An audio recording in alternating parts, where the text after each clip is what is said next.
irmãos, a paz do Senhor, que a graça do Senhor seja abundante sobre a sua vida nesse dia, que você possa gozar do poder e da presença de Deus na sua vida, na sua casa, na sua família. Deus te abençoe. Estou aqui para mais um estudo da Palavra de Deus. Estou estudando sobre as promessas de Deus, sobre o caráter das promessas, sobre como Deus se coloca sobre as suas promessas, como nós nos colocamos para receber essas promessas de Deus, falando mais do nosso relacionamento com Deus, com o Pai, o Filho e o Espírito Santo, onde nós nos situamos nessa história. Hoje eu quero falar talvez da maior promessa já cumprida de Deus sobre as nossas vidas, que é a promessa da salvação. E para começar, eu queria ler o texto de João capítulo 1, a partir do verso 1, que diz assim: No princípio era o Verbo, e o Verbo estava com Deus, e o Verbo era Deus. Ele estava no princípio com Deus. Todas as coisas foram feitas por Ele, e sem Ele nada do que foi feito se fez. Isso aqui falando de Jesus, né? Nele estava a vida, e a vida era a luz dos homens. E a luz resplandece nas trevas, e as trevas não compreenderam. Houve um homem enviado de Deus cujo nome era João. Este veio para testemunho, para que testificasse da luz, para que todos crescem por ele. Ele não era a luz, mas para que testificasse da luz. Aí estava a luz verdadeira que ilumina todo homem que vem ao mundo. Estava no mundo e o mundo foi feito por ele, e o mundo não o conheceu. Jesus veio para os que eram seus, e os seus não o receberam. Mas a todos quanto o receberam, deu-lhes o poder de serem feitos filhos de Deus, isto é, os que creem no seu nome, os quais não nasceram do sangue, nem da vontade do homem, nem da vontade da carne, mas de Deus. E o verso 14 diz o seguinte: E o Verbo se fez carne e habitou entre nós, e vimos a sua glória como a glória do unigênito do Pai, cheio de graça e de verdade. Aqui está falando do cumprimento da promessa de Deus aos homens, que foi a bendita salvação através de Jesus Cristo, seu Filho. Mateus capítulo 1, verso 21 diz assim, falando de Maria: E ela dará à luz um filho, lhe porás o nome de Jesus, porque ele salvará o seu povo dos seus pecados. Isso foi dito a José, o marido de Maria. Isaías capítulo 7,14 diz quase a mesma coisa, diz assim: Portanto o mesmo Senhor vos dará um sinal. Eis que a Virgem conceberá e dará à luz um filho, e chamará o seu nome Emanuel. E diz a Bíblia que traduzido, Emanuel é Deus conosco. Então o Deus que esteve distante tanto tempo por causa do pecado do homem, de repente Deus busca uma aproximação, cumprindo assim o seu plano de salvação para o homem que veio por toda a Bíblia. Deus se interessando pelo homem pecador. O que Deus fez por nós é como você vê alguém cair da beira da estrada, como o bom samaritano fez, e ter compaixão, ter piedade e ajudar. A promessa de salvação é o evento mais marcante no relacionamento entre Deus e o homem. Foi um ato espontâneo de Deus em favor da humanidade perdida. Deus quis, Deus planejou, Deus proporcionou essa salvação ao homem. Deus enviou um socorro a quem não merecia nenhum socorro, quem não tinha nada a ver com ele. Mas Deus, na sua infinita misericórdia, se compadeceu do homem. A Bíblia diz que ele, como um pai, se compadece dos seus filhos, né? Deus é amor. Em Mateus capítulo 9, verso 36, conta a história que Jesus tinha acabado de pregar para uma grande multidão e falou com seus discípulos: vamos atravessar o mar para o outro lado. E enquanto ele atravessava o mar, num barco, o povo correu por fora, deu a volta por terra e chegou antes dele. E quando Jesus chegou ali, já estava uma grande multidão esperando por ele. Aquela multidão tinha esperança de ser alimentada ali, porque Jesus multiplicava o pão. E também muitos iam pela palavra para ouvir o que Jesus dizia. Era uma palavra de esperança, uma palavra nova para os seus ouvidos, para os seus corações. E a Bíblia diz assim no versículo aqui, capítulo 9, verso 36, que Jesus viu aquela grande multidão e teve grande compaixão deles, porque era como ovelhas que não têm pastor. A Bíblia diz que todos nós, outrora, éramos como ovelhas sem pastor. Uma ovelha sem pastor, ela fica desorientada, ela fica sem rumo, sem direção, ela fica sem perspectiva de vida. Muitas vezes ela usa sua própria mente, sua própria inteligência para investir em alguma coisa, para tentar sair do buraco e não consegue sem a ajuda de Deus. A ovelha que não tem pastor, ela está totalmente perdida. E todos nós estávamos perdidos, ainda que muitos estavam bem financeiramente, muitos iam bem na sua vida amorosa, sentimental, muitos iam bem nos seus empregos, mas espiritualmente estávamos todos em treva, todos perdidos, sem Cristo, sem salvação. Até que Deus se revelou e nós entendemos a sua palavra e o aceitamos como nosso Salvador. Tudo começa com a salvação. A salvação dá início a tudo. A comunhão com Deus começa com a salvação. A gente que não conhecia Deus começa a conhecer a Deus e entra em comunhão com Ele, né? A posse das bênçãos espirituais. Antes a gente nem conhecia bênção espiritual, né? A gente pensava que esse mundo é aqui, que a nossa história começa e termina aqui. A direção para uma vida abundante só tem vida quem anda com Deus, quem anda com Jesus. E a prosperidade em todas as áreas da nossa vida, da sua vida, depende do começo do relacionamento com Deus ser restaurado. Através da salvação, nos tornamos filhos de Deus. Nos tornamos herdeiros de todas as suas bênçãos, juntamente com Jesus, seu Filho. Em Romanos capítulo 8, verso 17, diz assim que se nós somos filhos, nós somos herdeiros. Herdeiros de Deus e co-herdeiros com Cristo. Cristo, como nosso irmão mais velho, herdeiro de todas as coisas, decidiu compartilhar conosco essa eterna herança e foi nos preparar um lugar para que estejamos junto com Ele eternamente no céu. É o que Ele prometeu. Eu vou preparar um lugar, para quando eu preparar esse lugar, eu vou voltar, eu vou buscar vocês para estarem juntamente comigo lá onde eu estou. Então é a promessa de Deus com respeito à nossa salvação eterna, com respeito ao nosso futuro. Isso porque nos tornamos filhos de Deus. Só filho herda. O parente bonzinho não herda, o amigo bonzinho não herda, o empregado bonzinho não herda, o filho herda, porque o filho é herdeiro natural de Deus. E a condição para receber é só crer. Aquele que crê será salvo, diz a palavra. Segundo, é um ato da misericórdia de Deus. A palavra diz assim que pela graça sois salvos, mediante a fé. Isso não vem de vós, é dom de Deus. Não vem de obras para que ninguém se glorie. Se alguém pudesse comprar a salvação, ele poderia bater no peito e falar assim, eu comprei a minha salvação, não devo nada a ninguém. Mas a Bíblia deixa claro que nem todo o dinheiro do mundo poderia comprar a salvação. Diz assim que aproveitaria o homem ganhar o mundo inteiro e perder a sua alma.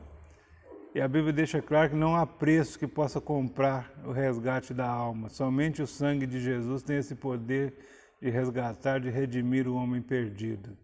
Então é por isso que nós vivemos na presença de Deus. Terceiro, é o único remédio ou meio de redenção. Não há outra saída, não há outro caminho. Eu até preguei aqui certa vez sobre os caminhos. Antigamente, quando os romanos dominavam, eles fizeram muitos caminhos pelo reino. E onde quer que estivesse o exército dos romanos, se recebiam notícia que havia guerra em outro canto da nação, eles tinham um caminho para chegar ali. E criou-se até um ditado que todos os caminhos levavam a Roma. E muitos têm essa ideia de que todos os caminhos levam a Deus. Eu já ouvi várias vezes pessoas dizendo assim, toda religião é boa, toda religião leva para Deus. E não é verdade. O único caminho que leva a Deus é Jesus. Se você não está no caminho que leva a Deus, se você não está em Cristo Jesus, você está perdido, não vai chegar a lugar algum, porque é o único caminho. É o único remédio para a redenção do homem. É a promessa que abre a porta para o cumprimento de todas as outras demais promessas de Deus. Por quê? Porque Deus trata com seus filhos. Pai nenhum bate no filho dos outros, pai nenhum corrige o filho dos outros, pai nenhum dá presente para filho dos outros. Ele cuida do seu filho, então Deus cuida dos seus filhos. Se você quer ter o cuidado de Deus, precisa se tornar filho de Deus, precisa entregar sua vida a Jesus e passar a viver para Ele e com Ele, para que você seja plenamente abençoado. Porque Deus trata... A razão da promessa. A queda do homem registrada em Gênesis trouxe um transtorno e males irreparáveis à raça humana. A raça humana se perdeu por causa do pecado de Adão, né? Toda a natureza passou a sofrer as consequências do pecado que trouxe consigo a morte física, trouxe doenças e principalmente a perda da comunhão com Deus. A palavra deixa claro que Deus, no princípio, todos os dias, no virar da tarde, ele fazia uma visita para Adão e Eva, conversava com eles, provavelmente traçava um plano para o cuidado do jardim, tinha aquela comunhão ali, até que o homem pecou e perdeu essa comunhão com Deus, foi expulso do jardim do Éden, foi colocado ali um anjo com uma espada flamejante para que não entrasse mais ali, tudo pelo cuidado de Deus, para que o homem não comesse da árvore da vida e vivesse eternamente em pecado. Mas Deus providenciou todas as coisas e começou ali um plano para a redenção do homem, para que voltasse a ter comunhão com o homem. Tudo partiu de Deus, da vontade de Deus, do plano de Deus. O projeto que Deus havia feito, Ele colocou em prática para que o homem tivesse comunhão com Ele. Todo o plano de Deus é para que o homem esteja na presença dEle. As promessas têm seus propósitos. Primeiro é a eterna salvação. O primeiro principal propósito de Deus é a salvação eterna. Por quê? Porque o homem nasceu para viver eternamente. Por isso nós vemos tanto choro nos velórios, tanta tristeza, tanta mágoa, tanta angústia. Porque o homem não nasceu para morrer, Deus não fez o homem para morrer. Inclusive Deus o avisou. De todas as árvores do jardim você pode comer, mas daquela ali você não coma, porque no dia que comer morrerá. Então o homem antes não tinha essa perspectiva de morte e passou a morrer fisicamente, partir desta vida por causa do seu pecado. Então o plano de Deus sempre foi que o homem vivesse eternamente. Como não foi possível na primeira tentativa, Deus providenciou uma segunda, como nós gostamos de falar, um plano B, para a salvação do homem, que foi através do sacrifício do seu Filho Jesus por toda a humanidade. Toda a natureza passou a sofrer com as consequências do pecado e a perda da comunhão com Deus. A promessa tem seus propósitos, a eterna salvação. A redenção do homem, escravo do pecado. Quando o homem pecou, ele passou a ser escravo desse pecado. Então ele passou a ser dominado pela sua vontade da carne. O homem passou a viver na carne, deixou de viver no espírito, passou a viver na carne. E a carne, com suas concupiscências, a palavra diz que o homem é mau desde o seu nascimento. Deus, inclusive, falou assim que ia deixar de contender com o homem, porque o homem é mau desde o seu nascimento. Então essa carne obrigava o homem a viver no pecado e além do plano do diabo de escravizar esse homem o tempo todo, até o final dos tempos. E terceiro ponto, a restauração da comunhão com Deus. A Bíblia diz assim que foi criada uma parede de separação. O homem não tinha mais comunicação com Deus e nem Deus com o homem. E ali, na sua solidão, creio que o homem meditava muito na comunhão que teve antes com o Pai e foi ensinando aos seus filhos. Tanto é que nasceu uma geração que começou a buscar a Deus, onde os filhos de Sete começaram a buscar a Deus. Enoque foi trasladado e alguns acontecimentos importantes que a Bíblia narra para nós. Quando nós lemos a Bíblia, vemos essa riqueza de detalhes que Deus colocou para o nosso crescimento, né? A segurança de viver eternamente. Como eu disse, o homem tinha passado a morrer, tinha perdido a sua eternidade. Então Deus veio para restaurar essa eternidade na vida do homem. E agora nós morremos só uma vez, morremos para este mundo, mas renascemos em Cristo para a glória de Deus e passamos a viver com Ele. Não há pecado imperdoável, basta arrepender-se. Tem uma historinha que diz assim que um certo fazendeiro era muito cruel, muito mau mesmo, matador. E um dia ele chegou na igreja e se arrependeu dos seus pecados e perguntou ao líder, ao pastor, assim, o que eu tenho que fazer para ser salvo? Pastor, você só aceitar Jesus como seu salvador, você está salvo. Não é possível que seja...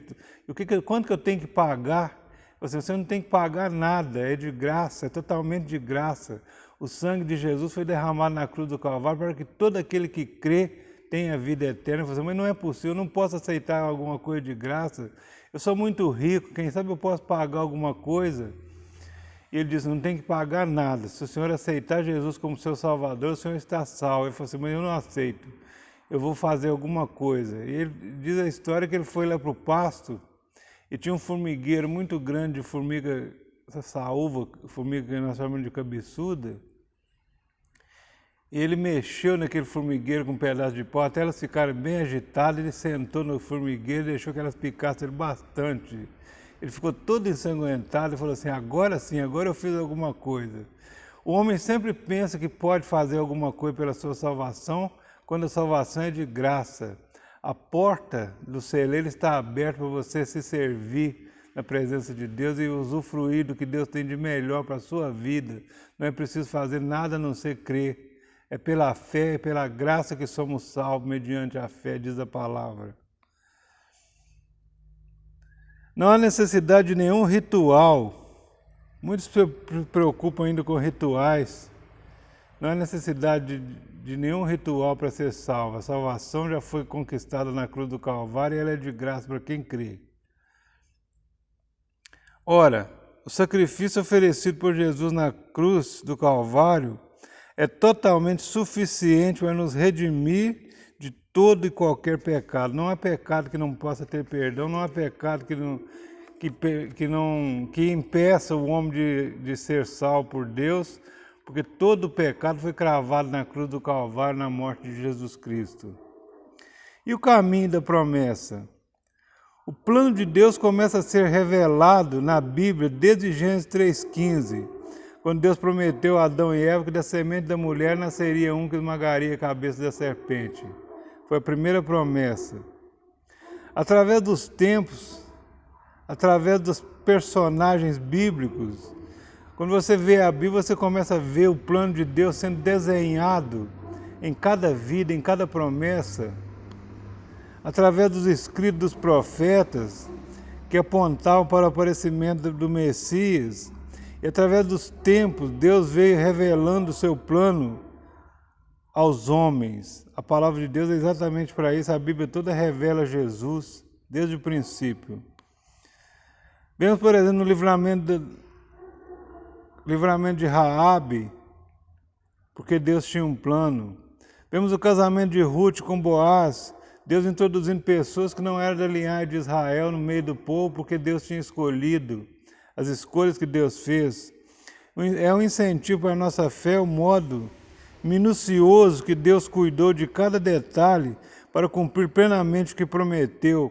As pessoas que Deus escolheu para fazer parte desse plano dele são pessoas que muitas vezes nós o rejeitaríamos, mas Deus, na sua infinita ciência e sabedoria, planejou todas as coisas.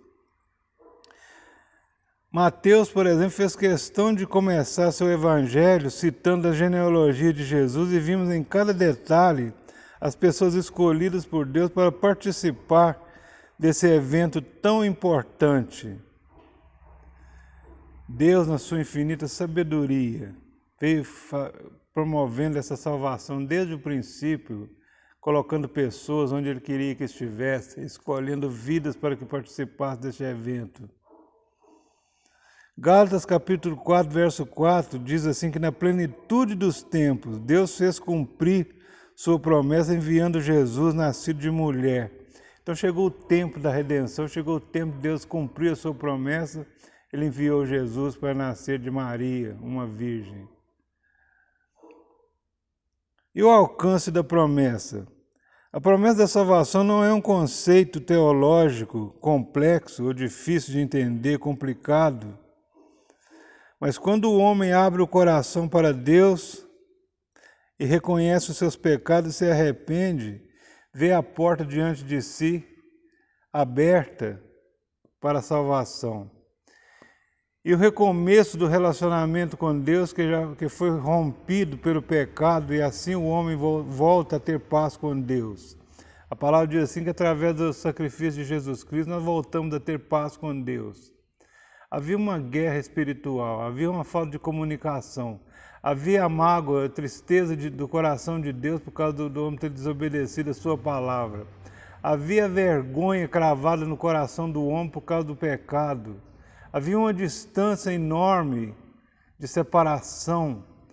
A Bíblia chama de parede da separação. Mas Jesus vendo, a Bíblia diz que ele derrubou essa parede da separação e de ambos os povos ele fez um, pegando as suas dívidas, os seus pecados, as suas mazelas e cravando na cruz do Calvário, declarando o homem livre para a sua glória e para o seu louvor. Ao entrar pela porta da salvação, vê-se que há um caminho a percorrer, o qual precisamos ser perseverantes para permanecer no caminho.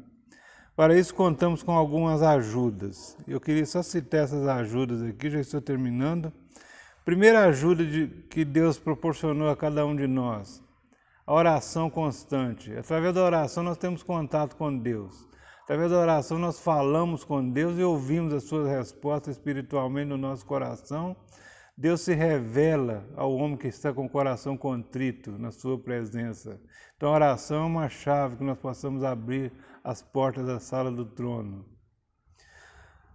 Segundo, a leitura da palavra de Deus. Quando nós lemos a Bíblia, Deus fala conosco. Quantas vezes pegamos um versículo da palavra, aquilo fala tão profundamente na nossa vida, que transforma o nosso dia em um dia de bênção, de alegria na presença de Deus. Terceiro, algo que nós não podemos abrir mão, a comunhão da igreja. Como é bom estar unidos os irmãos, diz a palavra. É onde o Senhor ordena a bênção e a vida para sempre. Quando nós estamos unidos, nós estamos aptos a receber a bênção de Deus. Às vezes falamos da ceia do Senhor como um culto de unidade, de comunhão. Verdadeiramente, quantas vezes Deus tem se manifestado no culto da ceia, não por causa do vinho, não por causa do pão, mas por causa da unidade entre os irmãos, por causa da comunhão que há entre nós. Deus se faz presente no nosso meio e opera grandes bênçãos em nossas vidas, na vida da igreja. Em quarto lugar, nós temos a intercessão de Jesus. Romanos 8,34 diz assim que Jesus, tendo cumprido tudo que estava previsto para ele cumprir, ele subiu ao céu, se assentou à mão direita de Deus e por nós intercede. Então, quantas vezes Jesus tem intercedido por nós? Quantas vezes Deus se ira conosco por causa dos nossos erros, dos nossos pecados? E Jesus, na sua infinita misericórdia, com certeza fala assim: Pai, eu já paguei pelo pecado dele, intercede por nós e nós somos livres por Deus. E por fim, a intercessão do Espírito Santo.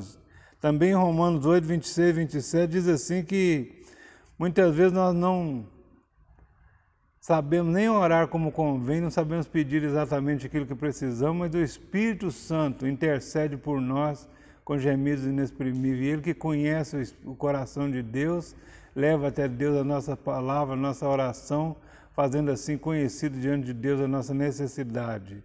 Nós somos abençoados. Tiago capítulo 4 diz que se nós chegarmos a Deus, Ele se chegará a nós. Chegai-vos a Deus, Ele se chegará a vós outros, diz a palavra. Mateus capítulo 11, verso 28, Jesus disse assim: Vinde a mim, todos que estáis cansados e oprimidos ou sobrecarregados, eu vos aliviarei.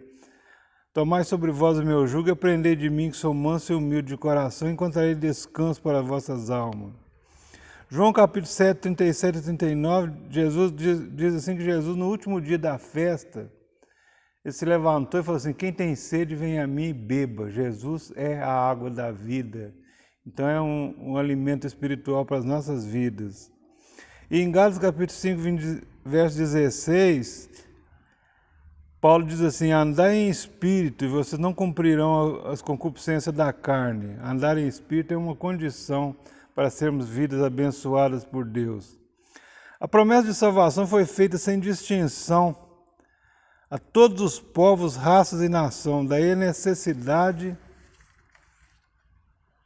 de pregar o Evangelho a todo mundo, a toda criatura, para que a promessa de Deus se faça conhecida a todos.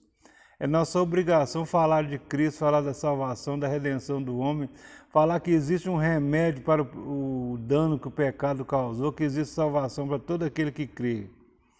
Somente quem conhece a verdade poderá ser liberto por ela. Um versículo que ficou muito conhecido nos nossos dias, conhecereis a verdade vos libertará.